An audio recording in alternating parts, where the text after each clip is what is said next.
Hi everyone, my name is RyChu. You can call me RyChu for short. And I'm here at Hong Kong today, day one. Say hello to the Hong Kong crew. So as always, I will visit the coffee shops around the area and rate them. I'll also create another content probably on the places I will be visiting. So watch out for that too. Okay, let's go. Okay, that was a lie.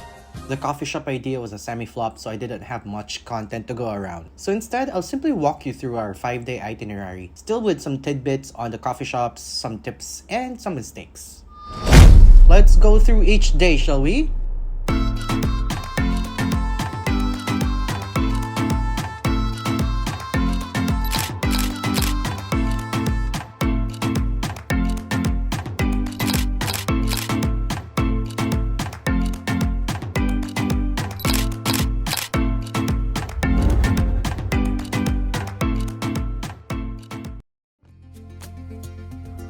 Day 1. We booked tickets to go to the M Plus Museum via Klook, and on the way there, we passed by K11 Mall first. This mall is a must-visit place itself because of how beautiful and artsy it is. I wouldn't really shop here unless I'm filthy rich, because this place only carries designer brands. The only thing I'd probably do here is have coffee. Should we go down? Not a bad idea. Let's have a cup, shall we? Coffee number 1. Had coffee here at Bloom's Coffee. Cute little coffee shop. Their coffee is strong. And that actually goes to all the coffee I had in Hong Kong. They seem to skip sugar and you have to add it yourself or request for it. Since this is my first cup here, I'll take it as a learning experience. I'll probably try a different drink next time. We also passed by Victoria Harbour. This is actually my first time seeing it in the morning, and I was a happy kid. Itinerary tip alert number 1. Pass by Victoria Harbour in the afternoon, check out K11 and wait for sundown, then see Victoria Harbour in the evening. More on that later. On to M Plus Museum. Yes. Lots of interesting things to see here. It's modern art with some interactive pieces. If you are into these kind of stuff, go ahead and book it at Klook. Tickets are a little cheaper for non-Hong Kong residents. Allocate about 2 to 3 hours to see all the sections here. Next, we pass by Blue Bottle. This is coffee number 2. Well, what can I say? I love coffee. Nothing too fancy with the decor of this place. It's a typical coffee shop. They do have nice coffee though. We went here in the afternoon and it was already packed. Lucas must love this place. On to the next part. We went to Tycoon. Not sure if I pronounced that right. The way to Tycoon alone was already something to see. It's an uphill climb with some stalls at the side. And here lies mistake number 1. Do not clump all of these in a day. Our legs and feet hurt already on day 1. Too many steps in a day. Well, to be fair, we did everything on foot, so that's on us. But maybe a suggestion to put Tycoon in another day? When you get there, you will see some artsy stuff, which is mistake 1.5, because it's still under the do not put M Plus and Tycoon in a day mistake. It was art overload. It was a point that we had too much in a day. I repeat, put them in different days. Tycoon was still nice though, so please visit it maybe on a different day if you plan to visit M Plus as well. Day 2 is all about Ocean Park. But we headed to have coffee first, of course. We passed by Elephant Grounds. This is coffee number 3. And I was so happy that they have the exact same taste as it is in the Philippines because they're my favorite. Anyway, going back, we were super excited to see Ocean Park. Last time I went here, I was still a kid and it was so different then. Let me start with another tip here.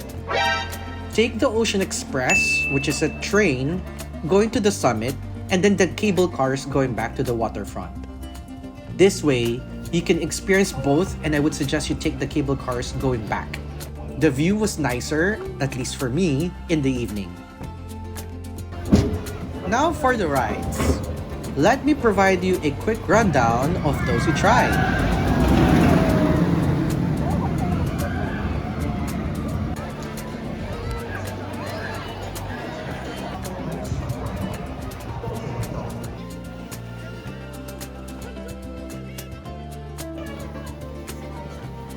The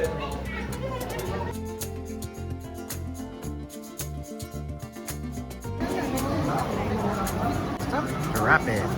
Let's see.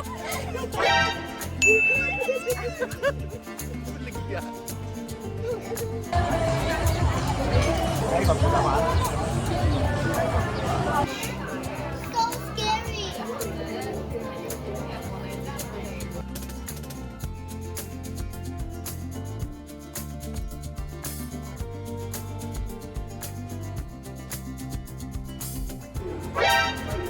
Oh my god, ang taas naman na bigla.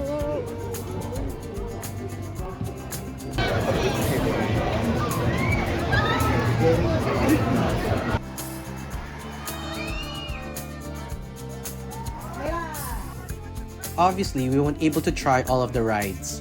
But one thing that you should expect from Ocean Park, aside from the rides, is that it's also a zoo and a very interesting one at that. Day 3, it was a super chill day. Just hung out with a couple of friends who live there. We headed to City Gate first, where plenty of bargains were waiting. By the way, Filipino passport holders have a 100 HKD voucher for each passenger that can be used with different shops and restaurants. We got this when I purchased some tours in Cloak.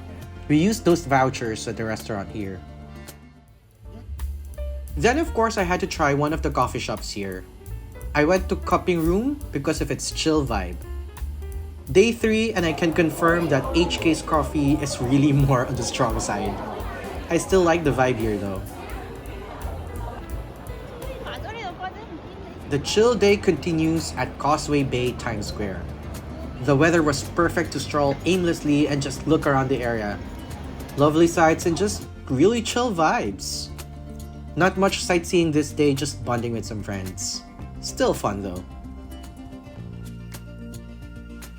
Day 5. Here we are at Nanlian Garden, and then later we'll go to Victoria Peak. It's a full house today. There's plenty of us. Say hi! Up first in our itinerary is Nanlian Garden. It's a quaint little garden with some nice fixtures and relaxing greenery. I suggest that you go here in the morning or in the afternoon when it's not too hot. I was constantly sweating because we went here at noontime. Nonetheless, there were still some very good photo ops here, so I liked it. I kinda hope we stayed at a cafe here nearby though.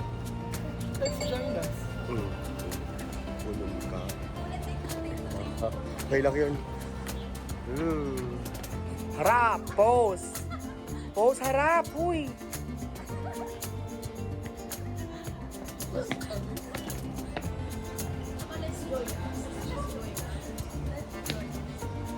So beautiful. Next up was Victoria Peak. Tip alert, there are 2 ways to get to Victoria Peak, either by bus or by tram. I suggest you try going there by bus and then go back via tram. More on that later. Victoria Peak is a must-visit attraction when visiting Hong Kong.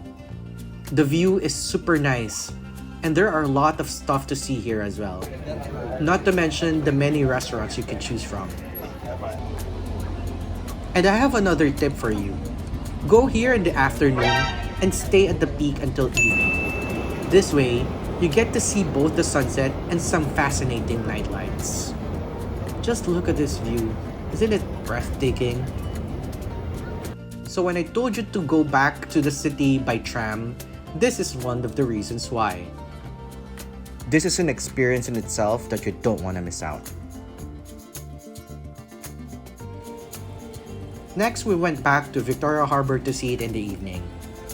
Victoria Harbour is really different in the evening. That's why when I suggested that you go here in the afternoon, spend time in K11 first, and then go back again, this is to probably save time because you will be in the same spot but would have a different vibe to it.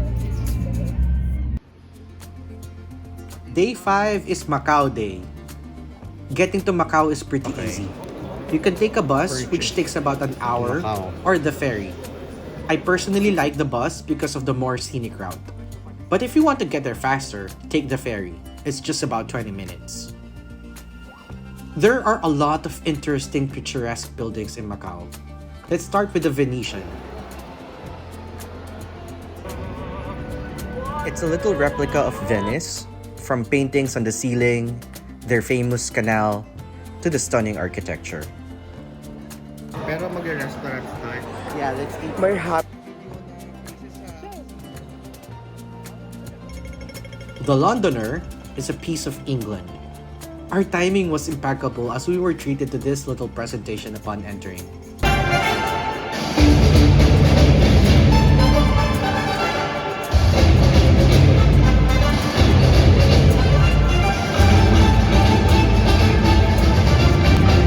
We didn't go to the Parisian anymore, but as you probably would have guessed by now, yes, it's a little Paris. We took a quick peek at MGM, didn't see much, so I'm skipping that. Last place we were able to visit was the Wynn Palace. They have a magnificent fountain in front of the hotel. They even have a complimentary cable car ride to go around it, but the line was super long. There were even more interesting things to see, like this big-ass Easter egg. Last tip for this vlog, spend at least 2 days when you go to Macau. 1 full day was not enough to explore it. Plus, it will save you the headache of knowing the schedule of the last boat ride and the shuttle to get there. Our flight back to Manila was on day 6, and I managed to squeeze in one more coffee shop. Pret a Manger, not sure if I pronounced that right, which was very fitting that it was the last one I tried because I really like their coffee and I actually think I like it the most. I really missed out on most of the cafes here in Hong Kong, so let me do one more in-depth review next time. For now, I hope you find my tips helpful when you're creating your itinerary for Hong Kong. Till next time!